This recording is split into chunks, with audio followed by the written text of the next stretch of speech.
Friends, welcome back to my channel. ఆఫ్రికాలో ఆంధ్ర అమ్మాయి, Africa కదండి, ఇండియా అనమాట. ఈరోజు వచ్చేసరికి మా ఊరు భీమేశ్వర స్వామి తీర్థం అనమాట. ఈ తీర్థం చాలా అంగరంగ వైభవంగా జరుగుతుంది. ఫుల్ వీడియో అయితే చూసేయండి. వీడియో చూసే ముందు లైక్ చేయండి, షేర్ చేయండి, సబ్స్క్రైబ్ అయితే చేయండి.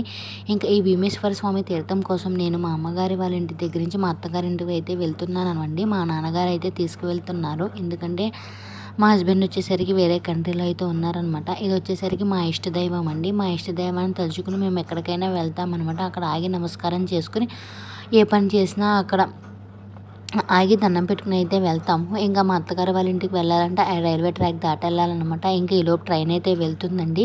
ఇంకా మా అమ్మాయి ట్రైన్ చూసి చాలా బాగా ఎంజాయ్ చేసింది. మా అత్తగారు వాళ్ళ ఇంటికి వెళ్ళడానికి మా ఇంటి దగ్గర నుండి 1 అవర్ అయితే జర్నీ పడుతుందన్నమాట. ఇంకా ఈ తీర్థం కోసం మేమైతే ఆఫ్రికా నుంచి వచ్చామని అనుకోవాలి. మేము వచ్చిన ఒక 15 డేస్కి ఈ తీర్థం అయితే స్టార్ట్ అయిందనమాట. ఇంకా వచ్చేసరికి మేము దారిలో వెళ్తుంటే చూసారా ఆ పంట పొలాలు ఎంత చక్కగా ఉన్నాయో. పైగా ఈవినింగ్ వ్యూ కాబట్టి చాలా బాగుందనమాట. ఇదిగోండి ఈ తీర్థ మహోత్సవం వీడియో కూడా చూసేయండి. ఇంకా ఫైనల్గా మా అత్త ఈ తీర్థం వచ్చేసరికి భీమేశ్వర స్వామి తోతం రథాన్ని అడ్డుపొలతో చాలా బాగా అలంకరిస్తారు. ఈ రథం ఎప్పుడు వస్తా అని చెప్పి ఇంటి పక్కన వాళ్ళు, చుట్టుపక్కల వాళ్ళు, మేము కూడా ఈ రథం కోసం వెయిట్ చేస్తున్నాం అనమాట. అడ్డుపొలి గెల్ల పట్టుకుని చూసారా, అందరూ రథం ఎప్పుడు వస్తా అని చెప్పి 1000 కళ్ళతో ఎదురు చూస్తున్నారనమాట. ఈ రథం వచ్చేసరికి మాకు రథోత్సవం వచ్చేసరికి సంవత్సరానికి ఒకసారి అయితే చేస్తారు. ఇదిగోండి మా మావయ్య గారు అట్టుపొలి గెల్ల పట్టుకుని రోడ్డు మీద రథం కోసం అయితే వెయిట్ చేస్తున్నారనమాట. మనకు అంతర్వేద తీర్థం జరిగిన ఒక వారానికి మాకు ఈ తీర్థం మీద జరుగుద్ది. మా ఇంటి ముందు నుంచి మేము ఆ రథం ఎప్పుడు వస్తా అని వెయిట్ చేస్తున్నాం. ఇంకా రథం రానే వచ్చేస్తుంది అనమాట. ఇంకా రథం వచ్చే ముందు అందరూ డప్పులతో వేషధారణలతో అయితే ఆ స్వామివారిని ఊరేగిస్తున్నారనమాట ఊరంతా. ఇంకా ఆ స్వామివారి ఊరేగింపు చూడడానికైతే 2 కళ్ళు సరిపోవండి, అంత బాగా ఆ దేవుణ్ణి అయితే అలంకరిస్తారు. ఇంకా ఈ రథోత్సవం వచ్చేసరికి ఈవినింగ్ 4:30కి అయితే అలా స్టార్ట్ అవుద్దండి. ఎందుకంటే ఇది కొత్త రథం అనమాట. చాలా సంవత్సరాల తర్వాత, అంతకుముందు అయితే పాత రథం అండి. ఇప్పుడు కొత్త రథానికి పూజలు చేసి స్టార్ట్ అయ్యేసరికి లేట్ అయిందనమాట. ఇంకా రత్నాలు వచ్చేసరికి ఇది ఈవినింగ్ 4:30 కదండి. అందరూ రథం లాగే వాళ్ళకి, రోడ్డు దగ్గర ఉన్న వాళ్ళకి అందరికీ రస్నా అయితే పంచి పెడతారనమాట. ఇదిగోండి రథాన్ని చూసారా ఎంత బాగా లాగుతున్నారో. హరహర మహాదేవ శంభో శంకర. ఇంకా అందరూ ఆ రథం కోసం 1000 కళ్ళతో వెయిట్ చేస్తున్నారండి. అరటిపళ్ళు పట్టుకుని చేతులతో అయితే విసురుతారనమాట. ఆ రథం మీద చెప్పాను కదా, అరటిపళ్ళుతో అలంకరిస్తారు ఆ రథాన్ని అని చెప్పి ఎంత బాగా అలంకరించారో చూడండి. అసలు ఆ రథం వచ్చేసరికి ప్రతి ఇంటి ముందు అయితే ఆ రథం ఆగుద్దనమాట. మేము 2 అరటిపళ్ళు గెలలు అయితే దేవుడికి ప్రసాదం కింద ఇచ్చాము. ఎవరికి తోచింది వాళ్ళు అయితే ఇస్తారనమాట. కొంతమంది పట్టు వస్త్రాలు, కొంతమంది బియ్యం, కొంతమంది అరటిపళ్ళు అయితే ఇస్తారు. ఆ రథం వచ్చినప్పుడు అందరూ ఆ రథం మీద అరటిపళ్ళు అయితే విసురుతారండి.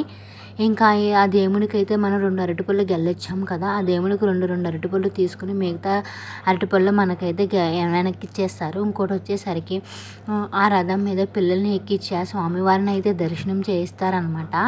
అదిగోండి పిల్లల్ని ఎక్కిస్తున్నారు చూసారా. ఒకసారి ఆ స్వామివారికి అయితే దర్శనం చేయిస్తారు. మా అమ్మాయి కూడా ఎక్కిందండి. ఇప్పుడు ఆ రథం మీద వాళ్ళు నుంచున్నారు కదా, దానికైతే వేలం పాట అయితే పాడతారనమాట. అది లక్షల్లో వేలం పాట అండి. దేవుణ్ణి అయితే 4:30కి అలా ఊరేగించి స్టార్ట్ చేస్తారండి. అది నైట్కి అయితే 10కి అవుద్ది అనమాట. ఈ లోపు అయితే అసలు కరెంటు మొత్తం తీసేస్తారనమాట. ఇంకా అందరూ చూసారా రోడ్డు మీద ఎంత సందడిగా ఉందో. ఊరి చివరి వరకు అయితే రథం అయితే వెళ్ళి వస్తుందండి. ఊరి చివరికి వెళ్ళి వచ్చిన తర్వాత మళ్ళీ రిటర్న్ వచ్చిన తర్వాత స్వామివారిని ఇంకొకసారి అయితే మనం దర్శనం అయితే చేసుకోవచ్చండి. ఇదిగో చూసారా, ఆ తీర్థం వచ్చేసరికి చాలా బాగా అయితే చేస్తారనమాట. ఆ తీర్థం రోజు బంధుమిత్రులని, ఆడపడుచుల్ని అందరినీ పిలుస్తారండి. స్వామివారిని ఇంకొకసారి స్వామివారికి ఇచ్చిన ఈ రథం మీద ఇచ్చిన అరటిపళ్ళని మళ్ళీ మనకు తిరిగి ఇచ్చేస్తారన్నాను కదా, వీటిని అయితే మనం అందరికీ ప్రసాదం కింద అయితే పంచి పెడతామన్నమాట.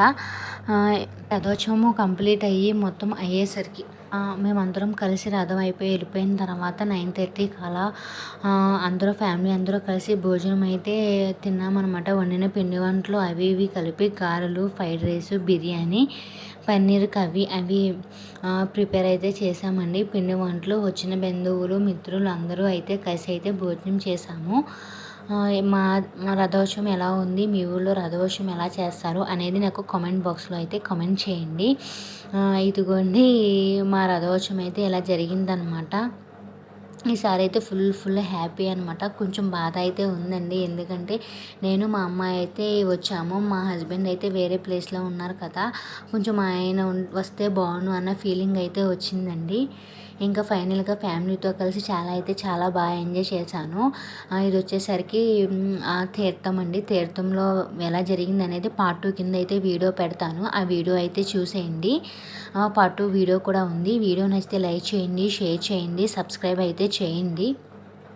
ఇదిగండి మా ఊర్లో జరిగిన భీమేశ్వర స్వామి అయితే తీర్థం అనమాట.